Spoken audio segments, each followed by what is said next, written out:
Hey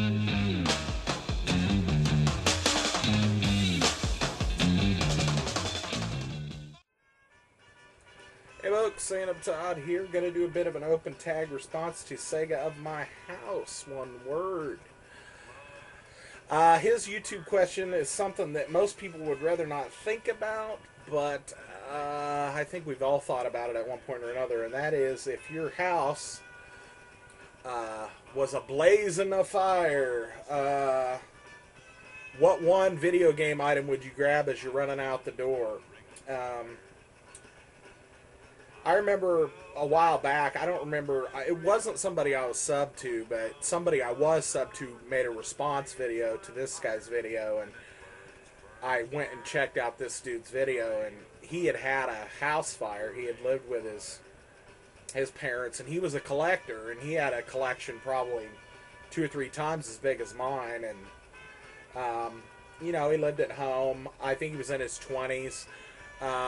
I think his parents, you know, I think his dad or somebody had, you know, had failing health, so he was kind of, you know, still living at home, trying to help out, and kind of, but his deal was kind of like collecting, so it kind of hit me a little bit because I kind of felt like I was in the same kind of boat, you know, kind of helping take care of my mom, bless you, Mom, but, you know, taking care of her and stuff, and I think it was an accident, but I think they determined that his dad had caused the fire, which sucks. But he lost all of his video game stuff, and it you know, it's one of those things where, you know, obviously if you're running out the door or there's a fire, you're going to want to make sure you get all the people out of the house. I mean, that's number one. Like I said, and I've said many occasions, this stuff is just stuff, and you can replace this stuff. But people, pets, you know, you can't replace those.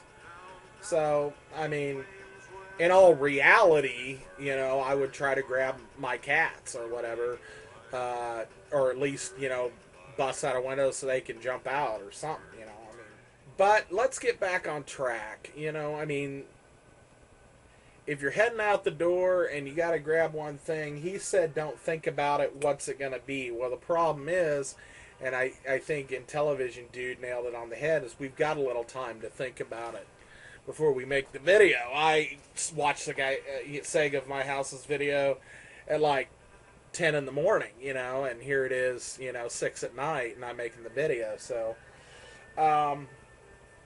I started thinking, you know, because my first snap response, this is going to be kind of wishy-washy, sorry, brother, but, you know, my first snap response was to grab this Snatcher. Why?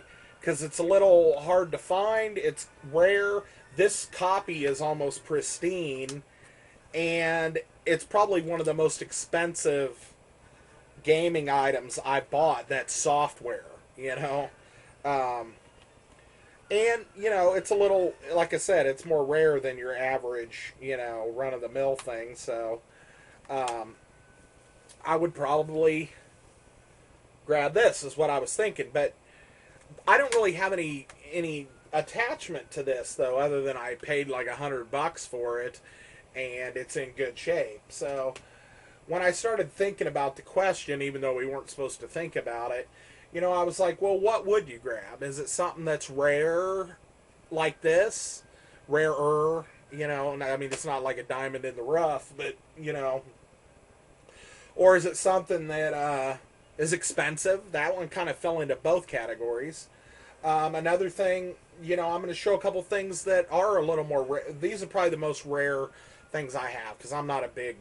You know, I don't seek out the stuff, but the Snatcher is fairly rare. It's, you know, it's not super rare, but it's hard to find a good copy.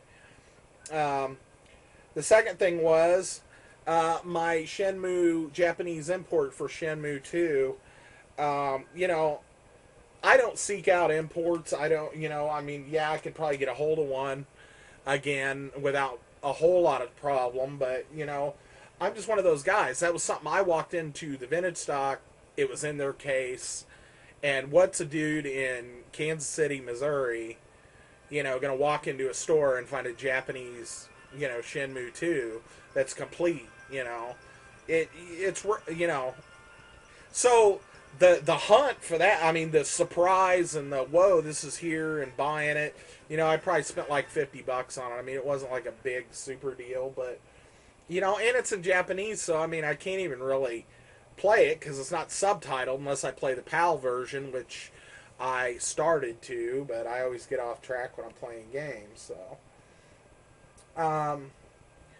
that's a couple. These are a little more rare, but they're not something I would have thought of offhand. And I've shown them a couple times, but I like showing them off because I found them at the Lee Summit vintage stock back before prices went through the roof with everything.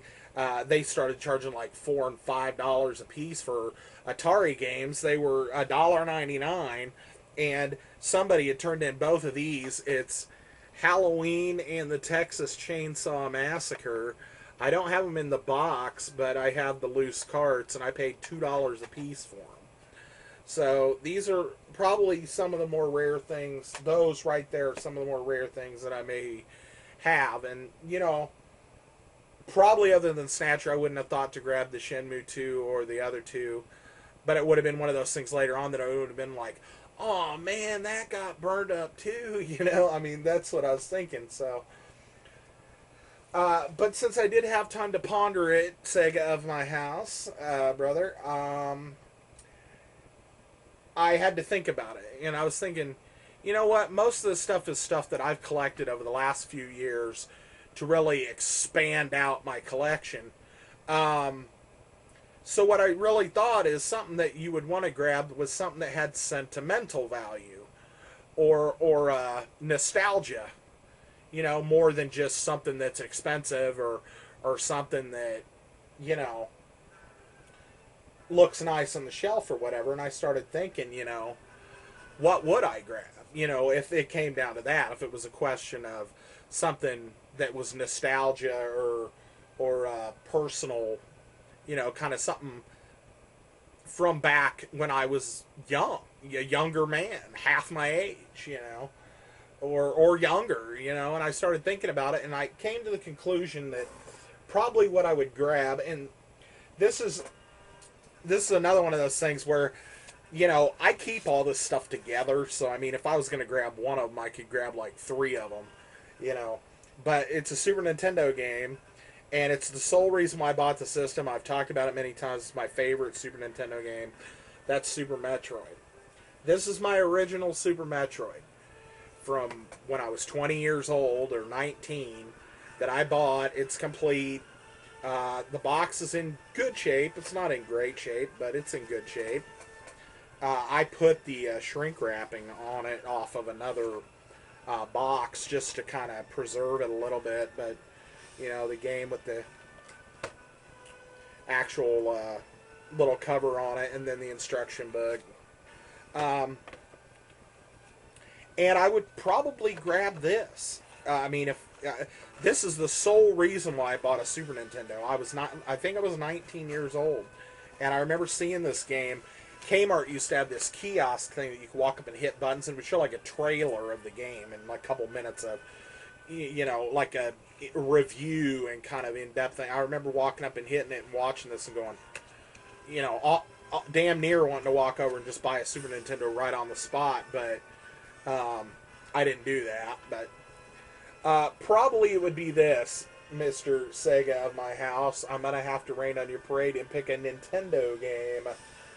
But I actually have a double of this. It's not complete. It's missing the instruction book, but I have another one. This box is in quite a bit better shape, but it's not my original, so I would probably grab the original. But actually, these two are together, so I could just grab them both at the same time. I've got big hands. I can grab like 3 or 4. And that comes down to it. This is right next to the Super Metroid game, and this is another one that I bought when I was like 20 years old, and I haven't even played RPGs forever, but my Final Fantasy III. This is my original one from when I was 19 that I bought when the system was new and the game was new, and I spent a lot of time playing through that. So that's pretty much it. And now we're back to Ring of Fire again, so I am out of here. I'm done. I'll talk to you later, and keep your videos coming. And I'm going to trim it down and do some commentary or something on it. But I'm probably going to trim this out of the video so you won't even know it's actually going to be done. So how do you like those apples?